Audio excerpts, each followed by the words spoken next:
বাংলাদেশে যত পয়লা জানুয়ারিতে জন্মগ্রহণ করে পৃথিবীর কোনো দেশে এত জন্মগ্রহণ করে।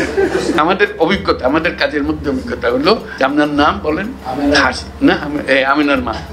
আমিনার মা তাকে কোনোদিন বলা হয়নি তার নাম কি, অমুকের মেয়ে হয়ে সে জন্মগ্রহণ করছে, অমুকের ছেলে হয়ে সে জন্মগ্রহণ, অমুকের ছেলে ওকে অমুকের নাতি। মানুষের এনআইডি নিয়ে জিল্লতি, এটা বিশ্বাসযোগ্য না, এত রকমের জিল্লতি হয়। এখন আমরা বলছি যে সব হাসপাতালগুলোকে এম্পাওয়ার করে দাও এবং বাধ্যতামূলক করো, সন্তান জন্ম হলে তোমাকে এনআইডি সবকিছু রেডি করে দিতে হবে, জন্ম সনদ তাকে ওখানে দিয়ে দিতে হবে, সার্টিফিকেট দিতে হবে, অমুক তারিখে এই হাসপাতালে এটা হয়েছে। দায়ী যারা আছে তাদেরকে বলতে হবে যে তোমাকে এই কাজটা করে দিতে হবে, এটা তোমার বাধ্যতামূলক। তা নাহলে এই 60 বছর বয়সে বলে জিজ্ঞেস করে আমার জন্ম তারিখ, বলে আমার তো জন্ম তারিখ কিছু জানি না, তো দাও একটা বসে দাও, কত বয়স, কত 60 70 কিছু একটা হবে।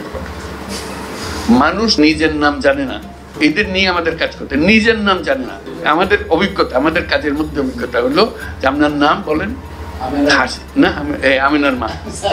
আমিনার মা তাকে কোনোদিন বলা হয়নি তার নাম, অমুকের মেয়ে হয়ে সে জন্মগ্রহণ করেছে, অমুকের ছেলে হয়ে সে জন্মগ্রহণ, অমুকের ছেলে ওকে অমুকের নাতি, তারপরে হলো অমুকের মা, তারপরে হলো অমুকের শাশুড়ি, ইত্যাদি ইত্যাদি। এইগুলো কাজের নাম তার নাই, কাজে তাকে নাম দেওয়া, তারিখ স্থাপন করা। আমাদের যত এনআইডি আছে তার মধ্যে 50% হলো যে বুয়ার জন্ম তারিখ, আরো বেশি হতে পারে। আর আমার জন্ম তারিখ তো আমাদের জানা নেই কেউ। এইভাবে আমরা হয়েছে।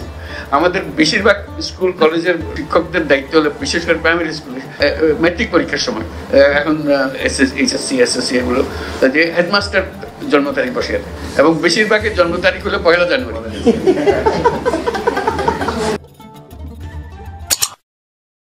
যখনকার খবর তখনই দেখতে চোখ রাখুন সুন 24 টিভিতে। চ্যানেলটি সাবস্ক্রাইব করুন।